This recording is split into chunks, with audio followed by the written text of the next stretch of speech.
Hello, everybody. This is Jacob Sapochnik with the Enchanting Lawyer podcast.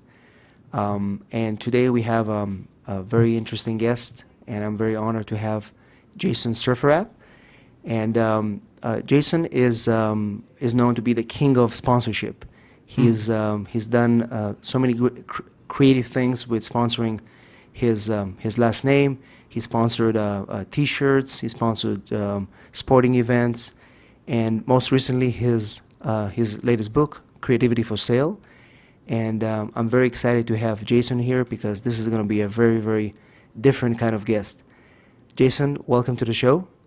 Thanks for having me. Appreciate it. How are you today? I'm doing well. And Jason, when I was reading about your story, and when I mentioned that you are the king of sponsorship, I think that the kind of sponsorship I'm talking about is very different than what most people think. And in your case, I introduced you as Jason SurfrApp, but this is a name that you changed, for publicity purposes. Why don't you tell me a bit about yourself and how you started?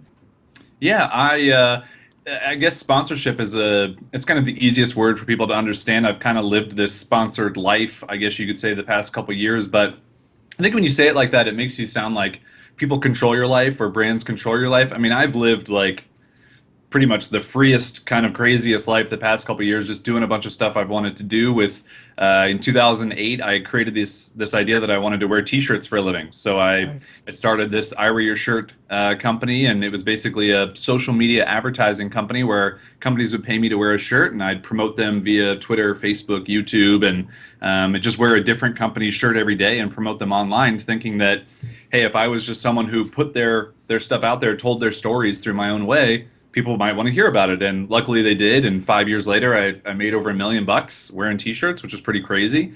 And then, as you mentioned, I have a sponsored last name, if you will. I'm doing air quotes for those of you who aren't watching. And it's it's been interesting. For 2 years, I sold my last name through a website called buymylastname.com. Amazing that the website was available. I'm sure someone had the idea before, but I was the first guy crazy enough to do it. So 2 years in a row, I've had different last names.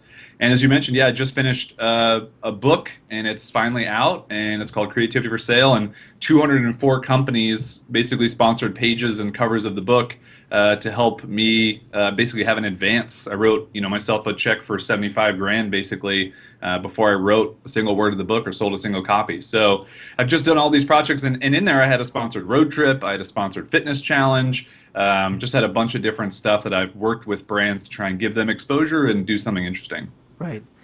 And I mean, to me, the book is, of course, it's very entertaining. It's fun, and I think it kind of creates, for me, a drive to do more.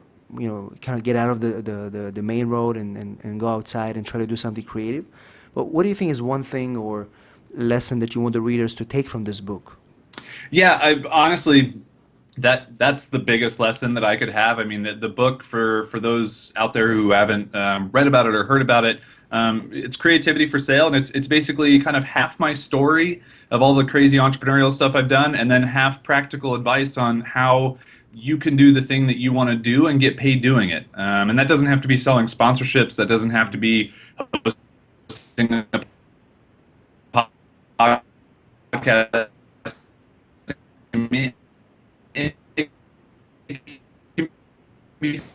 Starting any business. And so I think, I want this book, and this I've heard, which is great, is they look and they're like fired to do something. I want to idea for this business, and I want to make it happen now. And in the book, you have.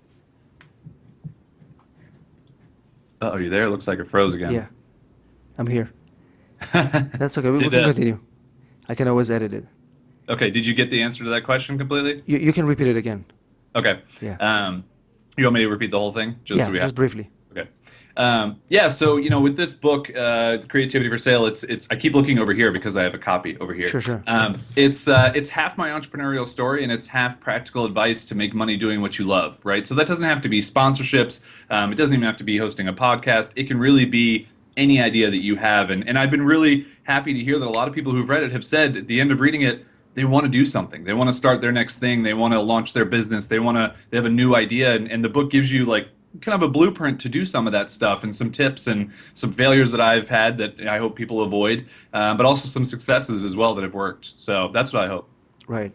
And one thing that I'm thinking as I was kind of preparing for the interview, trying to learn about you, is that I mean, sponsorship is a very interesting idea that most big companies think about, because most companies are thinking about, we need to get sponsors, we need to get this. But in your case, what you've done is, I mean, you've taken the bold, you've sponsored your last name, you've changed it for commercial purposes. And I'm thinking, how do you embattle the criticism or the what people are saying?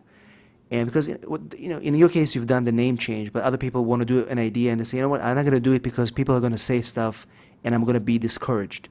So I think I'm curious to know, what is your recipe to say, I don't care what they say, I'll continue with my idea and I'll achieve it. Yeah, I mean, I think, there's this term selling out, right? And I think that a lot of people are worried that if you take money for something that maybe a lot of people don't take money for, maybe it's selling a last name or, sponsoring a book or whatever, that you're selling out. And I always tell people, listen, I think people who work at jobs and take paychecks and hate their careers, that's selling out, right? I Right. take money for doing things that I love and that I enjoy and that are fun and that are exciting. And it may look like a sellout to people, but to me, it's my life. It's doing fun things. And so I think that people, for your next thing or your next idea, whatever it is, if it's going to be different, it's going to get criticism. And that really should only be fuel to the fire for you to want to prove those people wrong. And even if you don't care about proving them wrong, it's just to say, I can do this thing no matter what people are saying about me, because it's my idea and I'm going to put in the effort and I'm going to make it happen. And so I'm like the worst guy to talk about selling out, because I've sold all this stuff, but again, I've loved it. I mean, every dollar I've made, I've just had a lot of fun doing it. Right. But I read somewhere that actually when you started doing the name sale is actually because of a personal event that happened in your life, the divorce of your parents, and maybe that kind of prompted your anger inside to say, what, I'm going to do something different. And maybe, in a way it was kind of maybe you wouldn't have done it if it wasn't for this event, but it kind of prompted you. What do you think is the importance of having passion and personal passion in doing anything in business?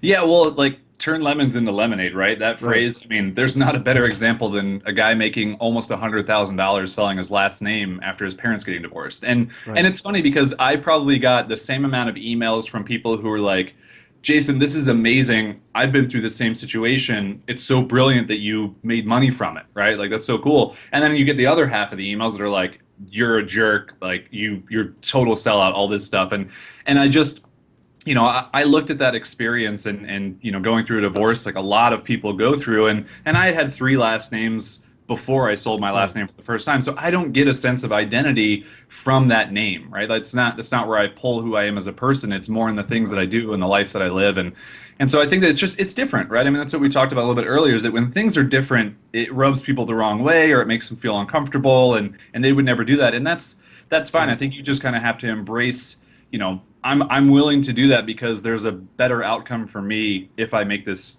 this decision and take this risk and do this thing. Right. And right now we are in the generation of social media. We are professionals, so we have we use Facebook to market, to communicate with our clients, with our fans. How do you deal with haters in this environment? Because haters are everywhere. Like you mentioned, they come in the comments, they come in phone calls and emails, mail. I think that they have a place in this society, because if you're out there in public, you're gonna get people to hating you. But how do you deal with that? Yeah, I think some of it's really just ignoring it, which is really hard because especially if people are emailing you or if they're commenting on your blog or if they're sending you messages on, these social platforms, it's hard to ignore that stuff. But I've just developed a really thick skin for it, and if I believe in the thing that I'm doing and I'm really, thinking that thing's a valuable opportunity for myself or for my audience or for a company, I just stick to that. And anytime those thoughts creep in or these people have these comments that come in, I just don't worry about it. And a lot of times it's as simple as saying, okay, I have 5 people leaving negative comments on my blog, but my blog has 7,000 comments, right? And we get so stuck on like the 5 that are bad, yet we Right. have like all this stuff that's positive. And so I try and look at it through that lens all the time when kind of that stuff comes through.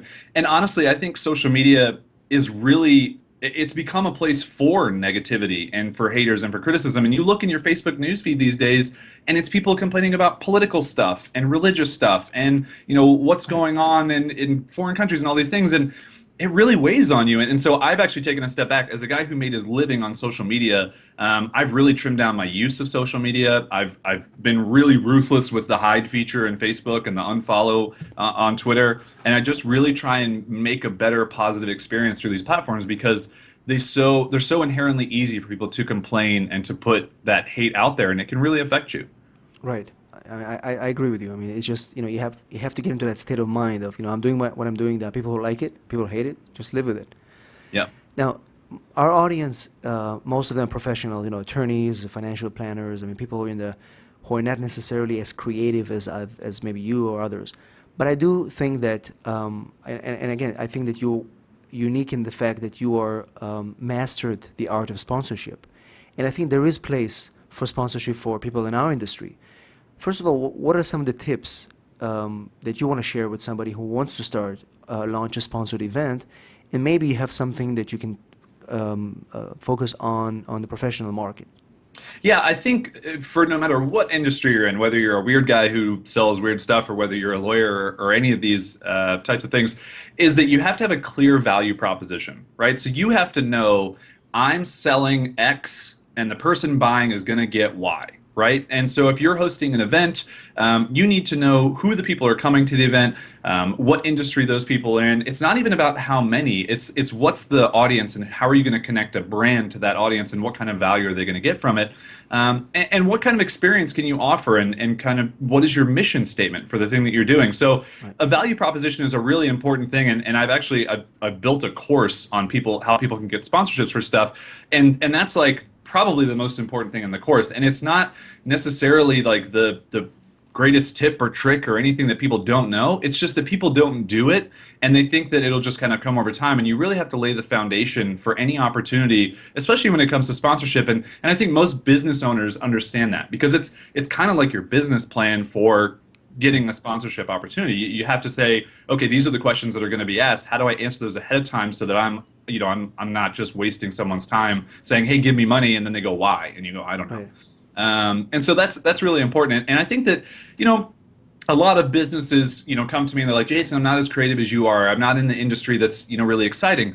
And I always try and tell people that there's a differentiating factor to every person in every business. And most of it comes from your story, where you're from, what adversity you went through, what hardships you've been through, what people you've helped. And if you can really pull those things out, that's why someone's going to work with you. Not because you offer legal services or accounting Right. services or insurance. It's because, wow, I can connect with Jacob. He has a story that resonates with me. I'm going to give him my money. Right. And Right. that's how business works these days. And social media gives you the opportunity to tell that story to a lot of people without a lot of, effort. But the key is really like getting that value proposition in, not worrying about trying to be something you're not, but just really trying to tell your story so that people can relate and kind of give you business knowing that they have that kind of context with you. Right. And so what are some of the things that you think you can accomplish with sponsorship in addition to direct revenue from, let's say, I sponsor an event or something that happens after the event? In addition to financial gain, I think there are other things that can come out of this.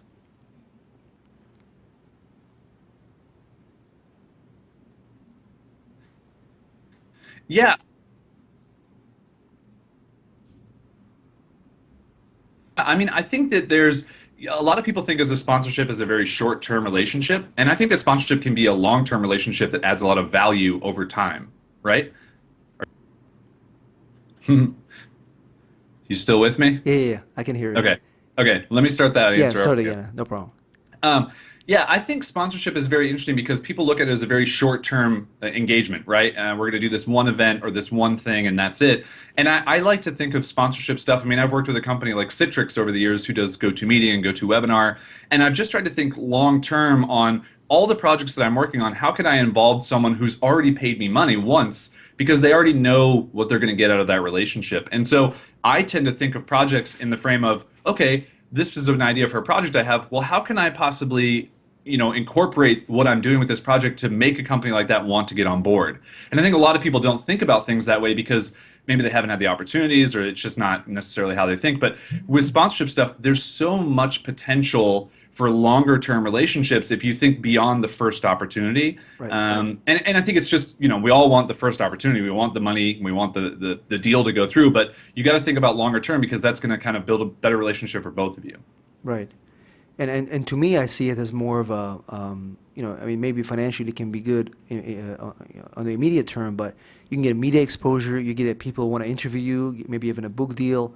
And, if you're a service provider, that can be a very differentiating thing to do because nobody else is going to do it, right?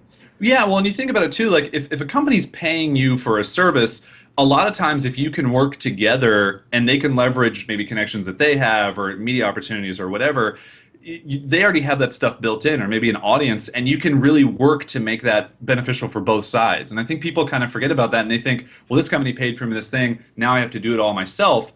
You guys should work together. I mean, it should always be a partnership. And I think that's where really great sponsorships come together is when it's a partnership more than just a service. I paid for this thing. Give me my return. Right. No, again, I think that hopefully, the audience listening to the podcast are going to think, well, how do we do it? And that's the next question. So, I can see the value of sponsorship. I mean, I think it's a very, very different thing that no marketing company can actually sell that service. It's something you have to decide and do it. But what do you think are the steps, kind of, maybe a few steps to think about as you start a sponsorship campaign for yourself? Yeah, so the first one is definitely to build that value proposition, right? It's to answer the questions of, what is my mission? Who is my target audience? What value am I providing? What are the tangible benefits that, a sponsor is going to get from this?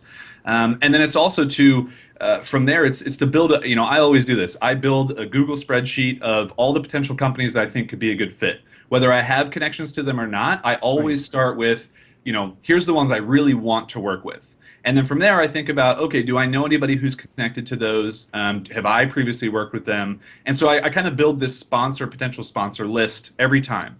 And then from there, I build out a couple different email templates of people that I know, which are kind of like your hot leads to try and get sponsors, people that I have a connection to through a friend, which would be like a warm lead, and then people I don't know at all, but I'm going to send a pitch to, which is like cold leads. And so I go through this process of writing these email pitches, and I keep them very short and concise, and I try and get someone's attention, especially if I'm sending it to someone who doesn't know anything. And then the thing where people tend to lose track when they're landing a deal of any kind, sales or sponsor or anything, is you don't follow up. And like there's a secret art to the follow-up, and that is to really just keep on top of someone's mind and show them the value. And sometimes I'll send someone an email pitch for something and say it's a $1,500 sponsorship. And I just sent them an email in the first one. Well, maybe in the second one, I send them a photo holding their product. And I say, hey, just following up, by the way, I checked out, your new, webinar service or whatever, and I printed off, something.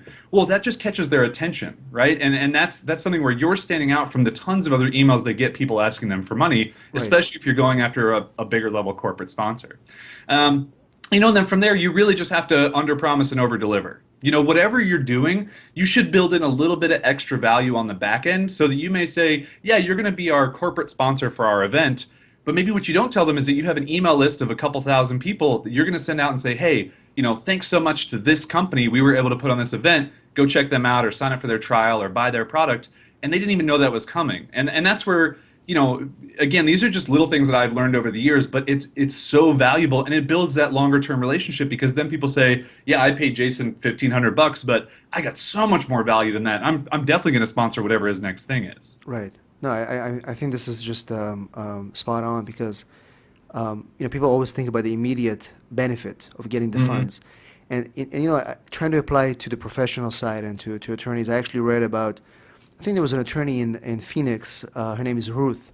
Yeah, and I know Ruth. She followed some of your strategies as an attorney. She's an attorney, and what she did is actually created a sponsorship campaign where she offered.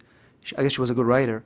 She offered to write a blog post about every day about a different company, Hmm. and they paid her a particular fee to feature them on her blog, and that created for. I mean, I don't know how much money she made from this. I don't know. I don't think it was that much, but what happened as a result, she got so much media attention, and she was on national press, and from there she elevated herself as an expert in what she was doing, and there's no way you can become get to that level without doing something so creative. So this was just amazing. And Yeah, and I give her a big shout out. She's actually in my book as a sponsor, oh and wow, and I mention her. So small world, and I mention her as a person to go to if you are seeking legal advice for your business. But it's a right, perfect example of you're a lawyer, you're an accountant or whatever, and you have a service that you offer that a lot of other people offer that service. But what's the different twist? What's right, the unique story, right? And so she took what I had done and just adapted it to her own thing. And I've emailed her for years, and I met her in person a couple of years ago, and I had no clue if she was going to be able to pull it off, but she created a compelling story, and it worked, and I think that's a huge takeaway just from when you're looking at anybody's stuff is not to copy them completely, correct, because it wouldn't work if she was like, oh, well, I'm going to be a law student, pay me to wear your shirt. No, she said, I like this kind of sponsorship model. I'm a decent writer, like you said, she's a good writer.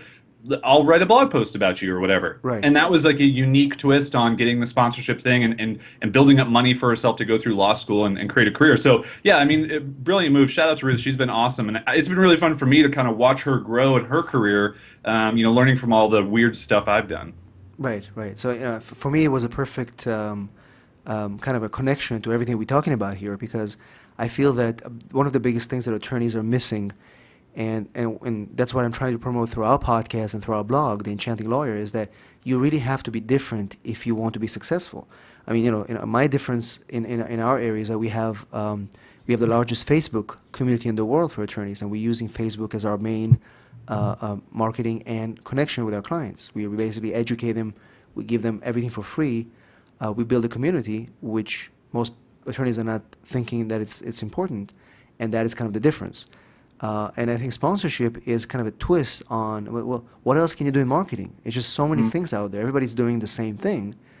Well, if you want to be getting out of your skin and taking that risk, because you're taking a lot of risk, and I think people who value what you do, let's put aside the haters, people who understand exactly what you do. To me, it's the brilliance of what you do.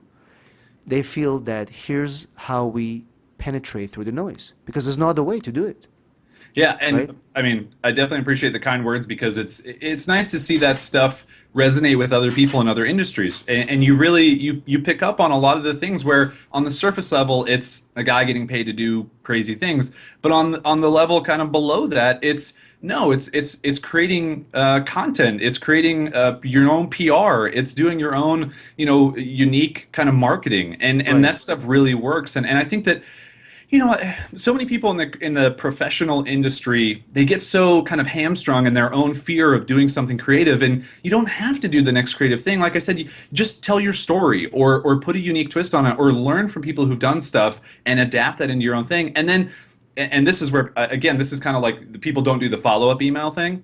It's then people don't iterate on that process. If you put something out into the world and it doesn't work, don't give up just because your first attempt didn't work, right? Right. And I give this example all the time when I do public speaking is Rovio Mobile, the company that made Angry Birds, made 51 apps before Angry Birds. All of them sucked before Angry Birds. Right. What if they had given up on the 37th one? They never would have made Angry Birds. And Right. so I'll always love that, have you tried something 51 times? Have you really given it the effort and the time that it needs if you believe in it and something you really want to do? Right. Yeah, it's funny you mentioned Rovio. One of their EVP and one of the original founders was here in San Diego last week, and I actually met him. Nice. They gave a presentation about gamification and the simplicity of innovation, and they were explaining that and he mentioned that they failed so many times because they had to find the soft spot, what works for people, and Exactly. you can't find it the first time because if you do, that means you're copying somebody Yeah. because somebody else is already doing it. But until you Yeah. find your own voice, and that's it. So 51 times, most people would not continue. No. I mean, No, I don't know anybody who would do it. I I probably mean, would I have wouldn't do given it. up. Yeah, for sure. And Right. and it's also I think too, we and I talk about this a lot to people is when you in business, you have to look at things scientifically and not emotionally. And we Right. look at stuff because, especially when it's our business, we're like, oh, well, someone didn't like this, and that's because they don't like me. And that's not it. It's that it wasn't a good fit for them, or it wasn't good timing for them, or it wasn't the way that you could show it to them, where psychologically they say, yeah, I need that thing, whatever that is. And so I try and tell people, take a scientific look at what you're doing and then learn from that. I'm going to your marketing campaign, your social media strategy, any of that stuff. Right. I agree. And mentioning, Oh, do we freeze again? am I freezing again? I think I'm back. This Skype today, man, it's causing trouble. Maybe it's Monday. We back up yet? Yeah, I can see you again. Yeah, we're both. I think we're both frozen there. We frozen? I know, seriously. You want me to answer again, just so we have? Yeah, yeah. So one Yeah. thing that I really try. No, I think we're good now. Can you hear me Yeah. now? Yeah. Okay, all right. One thing that I tell people is to give a scientific look and not an emotional look at your business, because when you look at something emotionally, you tend to have a really quick response, and you feel like it's an attack at you when it's not. It's just maybe it's not the right time for that person, or not the way it should be shown to them, or whatever. Whereas if you look at it kind of scientifically, you can say, what can I learn from this? I tried these things, maybe they all failed, but what got me to those things, and what can I learn from those failures and move forward? And so that's really what I try and impart on people when they look at trying different marketing campaigns or strategies or using social media. Is people give up so quickly when you really need to look and try and learn at the stuff that you've used and done, and how you can kind of go forward with it. Right. So that brings me to the next question that I'm thinking. Well, how do you actually define success? Because you're trying all these things, and you started a company with $300 and you made $1 million after a few years. I mean, that's one way of success. But I'm curious to know, how do you define success? It's so different for me, and this is such a great question, because I think that even up till like last year, it would have just been the financial side of things, and I kind of lost sight of that, and because it wasn't like the money coming in wasn't the thing that made me happy. It was the stories of companies getting great response from the stuff that I was doing, and really enjoying the content that I was creating, and just kind of the people that I was impacting, like the Ruth Carters of the world, who did their own thing because of what I was doing. And so really for me, like, those are the big success metrics. And so kind of now going forward, being able to write a book from all the stuff that I've done, and making it a real book, that's success. I mean, it was a success just that I made the book happen. And then it was another success that I made money from it. And it's now another success that is selling copies. So I don't look at it as like a one defining moment of success for each project. I kind of just bite off little chunks and say, these are all my little small victories along the way, and I'm just going to enjoy them. And I'm going to embrace the journey of getting on an interview with you. I mean, I Right. love doing these things because I can talk to someone who I probably never would have had a conversation with if it wasn't for writing this book. Right. That's a Absolutely. success. I mean, I've now created a relationship that I never would have had before. And so I look at all those things, every day. And I think it's just constantly changing for me. And most people, maybe it's hard for them to think about it like that, but that really brings me a lot of value to kind of look at it in that way. Right. And I know you're working on a speaking tour where you're going to be talking to different entrepreneurs, and I think one of your projects is called Rebel Within Us. Mm-hmm. Why don't you tell me a bit more about that? Yeah, so the Rebel Within Us is a new project that hopefully will be kind of out into the world in the next couple months. Right now, I'm just kind of collecting email addresses, because I'm actually not going to use social media for it all. I'm just going to use email marketing, because I think email marketing is like the way to go right now. Right. But basically, with that project, I want to help people that are out in the world, kind of like this book, which is the first project from the Rebel Within Us, is to help unleash their inner creativity and help them find their unique thing that they want to do in life. And so with that, I want to create resources. And I mentioned I have this sponsorship course that I've built. And so like that's kind of a resource that I think could be there. If someone says, yeah, I want to do something sponsored, I want to do an event or a blog or whatever, here's a resource for you. And so the Rebel Within Us is going to kind of be like this online learning platform, if you will, for entrepreneurs, and hopefully a support community as well, where if you have ideas, you've got people that you can interact with and get feedback from. And so right now it's in the building stages. I'm really trying to, it'll be probably the first business I've ever tried to build that's not just a quick spike and then it's over. Right. That's kind of what the rest, I Wear Your Shirt was a little bit longer, but even that kind of had some tail end. But I also want to partner with other entrepreneurs and build resources that if they have specific skills that I really want to learn from, and that I think other people could find valuable. So Yeah, the rebel within us, it's just helping people again find that inner rebel, unleash their own creativity, do the thing that they love and they want to do and make money from. What are some of the things that you do in this particular course, or what are some of the things that you think are helpful to get that rebel from somebody who is not feeling it yet?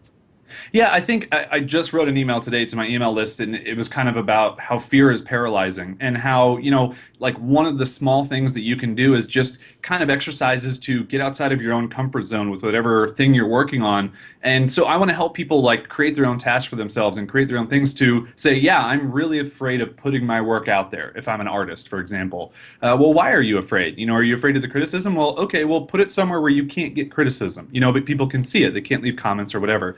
And just take little steps to kind of get through these processes.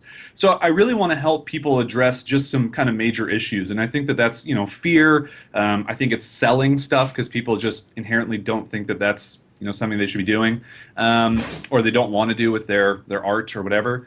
And then I think it's also, asking for help. I mean, this has been a huge thing for me is being able to ask people for help and learn from them. It's been really, really kind of critical for my growth as an entrepreneur. So a lot of that stuff, and then more of it, I think, is just going to kind of evolve as the rebel within us grows and becomes, something that's out there in the world. I find it interesting because I had a recent interview with Michael Gerber, the author Yeah, of the E-Myth. yeah. And Michael he's been working on a project called Awakening the Entrepreneur within. Nice. And so it's basically what he's saying is, of course, the people who read the email, they're business owners, they're doing it, but there are a lot of people that they're sleeping Yeah. because they have 9 to 5 jobs, they go into the rut, but they have that entrepreneur within them, but they need Mm. that prompt to ignite them. And I think the book is already out, and he's working on a different workshop and stuff. But it was interesting to see it from somebody who is, he's almost 78 years old. He's been going through this. He's one of the godfathers of entrepreneurship and business, and he's saying that we still need the prompts to awaken this thing inside you if you want to build a business. So I think it's fascinating to see that what you're working on.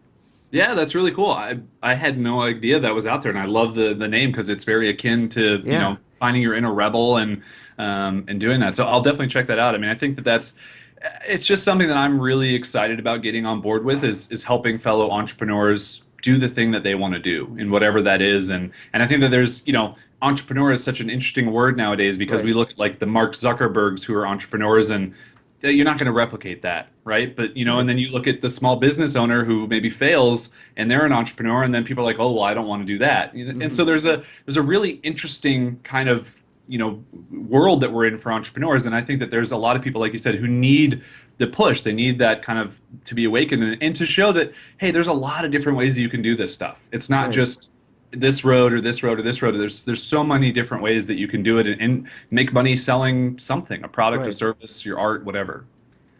Right. I mean, this is like I said, it's just going to evolve, Hmm. and we'll see what comes out of it. You know, Jason, one thing that I really notice about you, and from what I've been reading and just kind of following what you've been doing, is that you're just kind of this humble guy that is very approachable, and you help a lot of people in different areas, and I think this is something that is different because a lot of people that are doing making money are limelight, in the media. You can't talk to them. They refuse to do anything with you, and to me, it's kind of this old approach where I'm famous now, so leave me alone.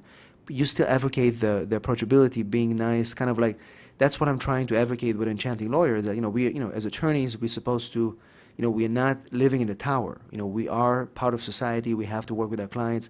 The guys that are nice and kind are the ones that are going to win.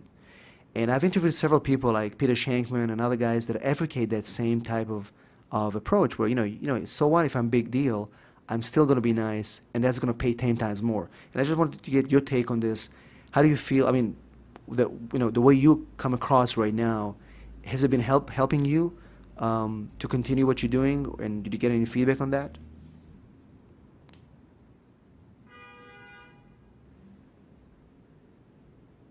But I want to make sure that you're still hearing me because it got a little frozen there. Yeah, yeah. You're good? Yeah, yeah. Now you can answer it again. Okay, good. No, I didn't answer it yet, so we're good. Okay, perfect. Um, Yeah, no, listen, I'm really grateful that you kind of view me that way. I mean, I think social media and I think media in general puts people up on pedestals and platforms, and especially, I mean, that's why I was really hesitant to tell people that I Shirt had made $1 million, because I didn't want that to be a thing that, like, that was the only thing that was talked about with it. I mean, there was so much struggle and there was so much, difficult times throughout that process, and I had to fire people and I had to go into debt to make the business continue to run, and I still am dealing with a lot of that stuff, and it's not easy, and so I think that, there's just different versions that people put out into the world, and I was very much in the, like, you have to see the perfect version of me, still approachable, but not relatable, I think, to a lot of people. And I think, now I'm really okay with being more relatable because it's bringing me a lot more value. And even like all of my speaking gigs have really changed to, telling people about my failures. And in the book, I mean, that was a huge turning point for me. It was really just sharing a lot of the mistakes that I made, a lot of the failures, and a lot of stuff that I went through. And, when I Shirt was really popular, a lot of people would, I had fans and I had all this stuff, and that was great, but it was fans. Now I write this book, and people start reading it, and they send me emails. And a 22-year-old entrepreneur sent me an email this past week and was like, Jason, I'm 22. I don't know what I'm doing in my life, but your book is like, it's just changed the way that I'm thinking about like what I'm doing going forward. And it's so great to see someone like you, who I looked up to for all these years, actually went through the same stuff that I'm going through it. And I'm like, awesome, because I wish I could have told that stuff, but you can't put it in 140 characters in a tweet, right? Like, you Right. can't share all that in a Facebook status. And I think that that's really, kind of a thing that I'm really happy to be able to do. And so, I want to always be approachable. I mean, I'm sending out books. I've sent out hundreds of copies of my book on my own, and I've Right. done it for free, for nothing, in different ways. I mean, if people follow me on social media, you've probably seen certain things pop up, and I've just really tried to have fun with having a personal touch, because that's what I love. I love when people who you look up to give you a personal touch, and you say, "Wow, okay, I can relate to that person. They're not, way up here, and they're untouchable." And I think we need more of that. I mean, I think that that's partly media sense, just putting people up on those pedestals, like we said, but it's also Right. partly some people who get kind of arrogant, and they, get popular, and all this stuff kind of takes over. And I don't want to get to that point. I mean, I'm just so much happier to be able to, you send me an email, I'll respond to it. There's no Right. person, there's no autoresponder, there's none of that. I'm there. Perfect. I think, hopefully people will take from that that's the way to go and continue building that kind of approachability and, being nice and kind of helpful, and then you get more than you actually expect. And Absolutely. Jason, as we come to almost the end of our show, what would be one thing that you want to share with our audience that would be helpful for somebody that want to take their business to the next level? One tip or some advice that you can share. Yeah, my big thing now is just, you don't get what you don't ask for. And I think that that's, whether that's sponsorship, or whether that's putting yourself out there and trying to do something different, or creating the next thing for your business. If you don't put that thing out there and you don't ask people to buy it or to give you feedback or anything, you're not going to get any return from it. And so that's just been a big thing for me, going forward here, is if I didn't ask people to sponsor my book, I wouldn't have been able to write myself a book advance. If I didn't ask people to pay me to wear shirts, if I didn't ask people, all these different things that I've done, it's just come from being willing to ask and not being afraid of someone saying no, because there's no worst thing that's going to happen if you ask and someone says no. You just move on. Right. And so I think that's a huge barrier for people. And so, rip off that Band-Aid, overcome that fear. Start small. Again, get those small victories under your belt, but just start asking for things, and especially things you really want, you're really passionate about. I think that that'll go a long way. Excellent. Thank you so much, Jason. And for people that want to find you online, why don't you tell us? I mean, first of all, Creativity for Sales on Amazon. Just search for it, and we'll put a link to Yes. the book page on Amazon at the end of our show notes. But just for you, your Twitter handle, any other properties online, you can share it Yeah. verbally. Actually, a really easy place to go is jasondoesstuff.com. Since I do a lot of stuff, I figured that was a good place for people to go. All my social media stuff is there. My blog link is there. If you want to get on my email list, you can kind of follow through there. But yeah, jasondoesstuff.com. And like you said, Creativity for Sales on Amazon. And I really appreciate you having me. Thank you so much, Jason. And this is Jacob Sapochnik, enchantinglawyer.com, and our podcast. If you have any questions and comments about this show, please leave them in our comments and email me. And we'll see you at our next show. Thank you so much for being here.